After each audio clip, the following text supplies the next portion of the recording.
الشرائع أحسن الآيات من العبادات والمعاملات واللباس والطعام والشراب وأشهد أن لا إله إلا الله وحده لا شريك له الرحيم التواب وأشهد أن محمدا عبده ورسوله خير الخلق ولب الألباب اللهم صل وسلم وبارك على سيدنا محمد وعلى آله وأصحابه ومن تبعهم إلى يوم الحشر والمآل أما بعد فيا أيها الحاكمون اتقوا الله وراقبوه كما يراقب وهو يعلم أنه يسمعه ويراه وتخلقوا بخلق نبيكم واهتدوا بهداه Jemaah rahmatullah, mari kita tingkatkan takwa kepada Allah Subhanahu wa taala. Mari kita tingkatkan cara-cara kita mengikuti kanjeng Nabi Muhammad sallallahu alaihi wasallam. Kita tingkatkan perilaku kita yang meniru petunjuk dan akhlak Nabi Muhammad sallallahu alaihi wasallam. Kanjeng Nabi sebagai seorang pemimpin bukan hanya melihat apa yang harus dilakukan, tapi juga apa yang patut dilakukan. Kanjeng Nabi sebagai Rasul tidak hanya menyampaikan syariat Allah, tapi juga menyampaikan adab, menyampaikan akhlak yang diwahyukan Allah.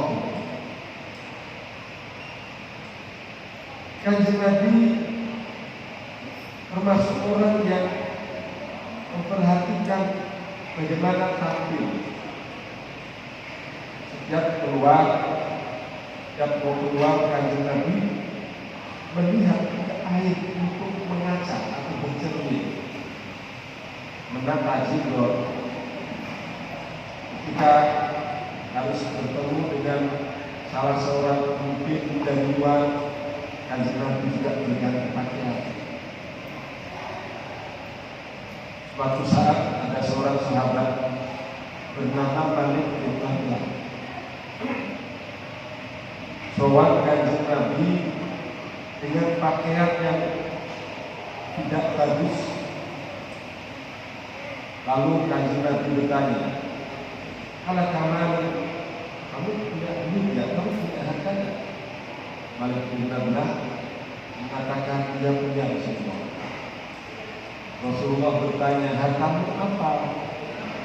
Malik bin Abdullah menjawab, "Semua jenis harta, ada onta, ada perhiasan, ada budak." Lalu kata Nabi, "Idza ataka Allah malan fal-yura athar ni'matihi 'alaik." Jika kalian diberikan Allah harta, maka perlihatkanlah jejak ataupun nyaru nikmat itu pada dirimu. Ini pesan yang sangat kuat bahwa orang itu bukan berarti kalau pakaiannya buruk berarti dia itu paling dekat dengan Allah. Semakin buruk pakaiannya maka semakin orang sering mengatakan sufi, barok. Bukan. Justru sebaliknya, kalau menurut sabda Nabi tadi, kamu kalau punya duit, ya perlihatkan bahwa kamu punya duit. Karena punya duit tapi baginya mana-mana keluar, apalagi dia ada apalagi isi seperti menggunakan baju yang tidak bagus. Masih banyak anggapan bahwa kedekatan pada Allah itu salah satunya diukur dengan pakaian.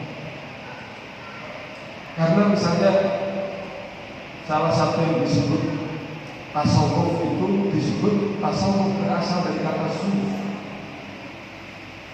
Artinya dulu lalu identikan bahwa tasawuf itu orang-orang yang berpakaian yang ala kadarnya.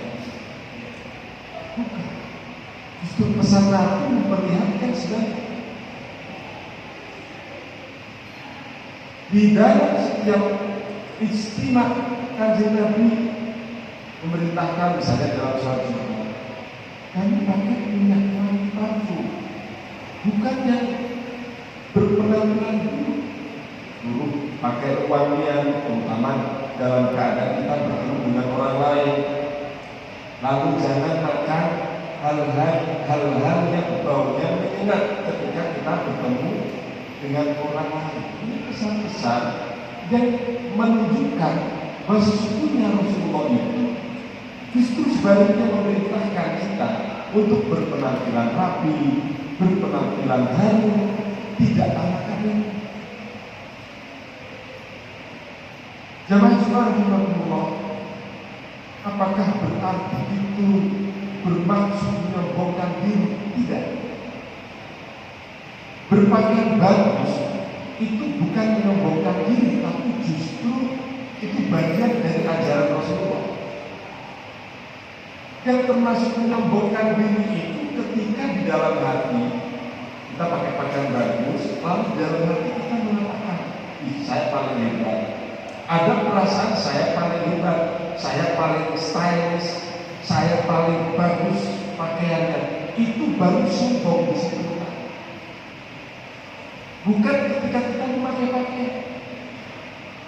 Kalau kita memakai pakaian yang bagus, menggunakan wangian yang paling harum, lalu mulut kita juga tidak bau, kita menggunakan, kalau sekarang menggunakan produk-produk yang menghilangkan bau, itu bukan sombong sepanjang kita tidak merasa bahwa kita ini yang paling hebat, sementara orang-orang lain itu orang-orang yang tidak hebat. Sepanjang kita tidak merasa bahwa pakaian kita paling bagus, parfum kita yang paling wangi, mulut kita yang paling harum, itu bukan kesombongan. Justru sebaliknya, berpenampilan ala kadarnya, bahkan mungkin tidak mandi, tampak berdebu, itu bukan bagian dari ajaran Rasul. Kalau ada orang yang mengatakan tasawuf, tapi meyakini cara berpakaian seperti itu adalah cara-cara yang benar, maka sesungguhnya dia telah tersesat. Dia tidak memahami apa yang dimaksudkan dengan tasawuf. Tasawuf itu lebih kepada akhlak. Akhlak itu bisa mencakup hal yang wajib, sunnah, menghindari yang makruh haram, juga termasuk afdaliyah atau yang keutamaan yang harus kita lakukan. Tasawuf itu intinya at-tahalli bil fadail wa at-takhalli 'anil fadail. Tasawuf itu intinya bagaimana kita berhias diri dengan akhlak yang baik dan menghindari akhlak-akhlak yang buruk. Kalau berpakaian seperti itu bagian dari yang tidak baik, tentu sebagai seorang sufi, orang yang bersufi tasawuf, tentu harus dihindari. Jadi jamaah subhanallah, sama sekali berpakaian bagus itu bukan berarti kita sombong. Lalu yang kedua, apakah itu tidak menyakiti perasaan orang lain tidak benar? Tentu ini harus dilihat dalam konteks sepanjang kita tidak berlebihan. Laki-laki menggunakan emas itu berlebihan. Laki-laki menggunakan sutra itu berlebihan. Berlebihan. Kalau berlebihan itu tidak boleh. Tapi bagaimana kalau wajar-wajar saja? Tentu boleh, terlepas apakah orang lain, bagaimana perasaan orang lain. Orang lain itu justru ketika kita semuanya ini menggunakan pakaian yang berbeda-beda, itu justru orang lain juga harus menyadari bahwa sesungguhnya Allah itu memang menciptakan manusia berbeda-beda tingkat derajat ekonomi. Allah faddala ba'dakum 'ala ba'd rizki. Rizki orang beda-beda. Lalu Allah, Kanjeng Nabi bersabda, kalau kamu dapat kekayaan rizki, tunjukkanlah pengaruh rizki itu pada dirimu. Dapat nikmat kok tak diperlihatkan. Salah. Lalu bagaimana orang lain harus mengatakan begini dalam hati, itu orang baik karena mampu tahadduts bil nikmat. Dia bercerita tentang kenikmatan. Sekali lagi sepanjang tidak ada kesombongan, bahwa aku yang tidak punya belum bisa menggunakan pakaian itu bukan berarti itu salah. Itu hal-hal yang wajar saja. Jadi apa yang kita lakukan berbeda itu berbeda di dalam berpakaian, berbeda di dalam kekayaan, itu sesuatu yang alami, yang natural. Tidak ada yang aneh dengan itu. Jadi kenapa kita harus kemudian orang harus berseragamkan?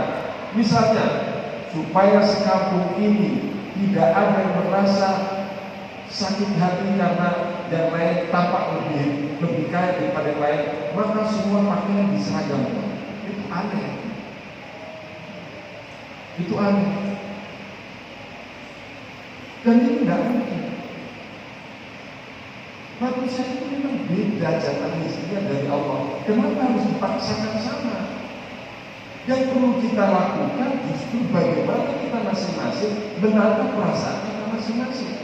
Supaya kalau kita melihat yang lebih kaya, yang punya mobil, kita tidak merasa hasut dan ini. Itu yang lebih penting. Bukan dengan kemudian menyeragamkan kalau orang tidak punya, hanya ada satu orang yang punya mobil, maka dia tidak boleh masuk kampung itu karena di kampung itu tidak ada yang punya mobil. Justru perintah Nabi tadi, tidak akan kompor barang, lalu akhirnya perlihatkan nikmatnya itu pada orang lain, perlihatkan nikmatnya pada dirimu, bukan orang lain. Perlihatkan nikmat yang diberikan Allah, perlihatkan. Kok malah tak boleh? Jadi ini sebuah prinsip dalam ajaran kita diajarkan kepada Kanjeng Nabi. Yang pertama, bahwa kita ini harus kelihatan gagah, terutama kalau kita bertemu dan berkumpul dengan orang lain, pakai baju serapi, haru, tidak bau, mandi tubuhnya, dan itu semuanya adalah ajaran Islam. Bagaimana dengan apakah ada sombong? Tidak. Sepanjang kita tidak punya niat, tidak punya pikiran di dalam hati bahwa kita yang paling bagus, maka tidak ada kesombongan di dalam kita berpakaian. Demikian juga apakah tidak menyakiti hati orang yang tidak punya pakaian yang bagus? Tidak. Karena di sisi Allah memang tidak. Dan itu sekali lagi sudah diungkapkan bahwa rezeki itu bagian dari karunia. Allahu faddalakum 'ala ba'd rizki. Atau misalnya dari fadlullah bihi man yasha. Ketika ada orang miskin, lalu lakukan Nabi orang kaya itu enak ya, bisa sedekah saja. Lalu Kanjeng Nabi, ya udah kamu baca wirid atau bikin subhanallah 33 kali, alhamdulillah 33 kali, Allahu akbar 33 kali. Ketika orang kaya mendengar, dia juga melakukan zikir yang sama. Lalu kembali lagi orang miskin tadi datang kepada Rasulullah, atau orang kaya itu enak, dia melakukan apa yang bisa kita lakukan, yaitu zikir, membaca, dan kami tidak bisa melakukan apa yang mereka lakukan, yaitu berzikir. Lalu sabda Rasulullah apa? Dzalika fadlullah bihi man yasha. Bahwa memang itu karunia Allah. Jadi kita harus menata diri, bukan dengan cara maksud atau iri, dan bukan dengan cara melarang mereka.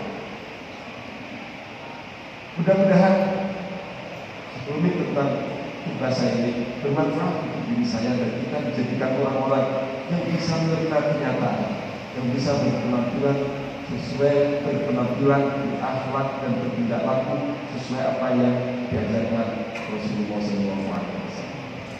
Allah yaqul wa biqaulihi yahtadil muhtadun wa idza qira al-Qur'an fastami'u lahu wa ansitu la'allakum turhamun. A'udzu billahi minasy syaithanir rajim. Ya bani